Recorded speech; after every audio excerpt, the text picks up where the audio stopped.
la mia incoscienza ha un limite. Mi volevi tu per forza, invece no. Io non ti penserò e non ti scriverò, ed io farò di te soltanto il mio ricordo.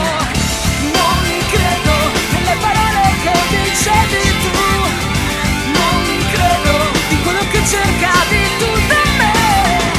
Non credo che mi ricordo quale faccia hai.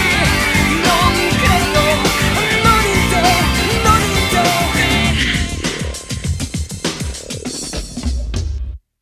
E mi sento viva ora che non c'è più nessuno che mi giudica. Qualche volta penso di essere un po' stupida per averti cancellato, invece no. Io non ti penserò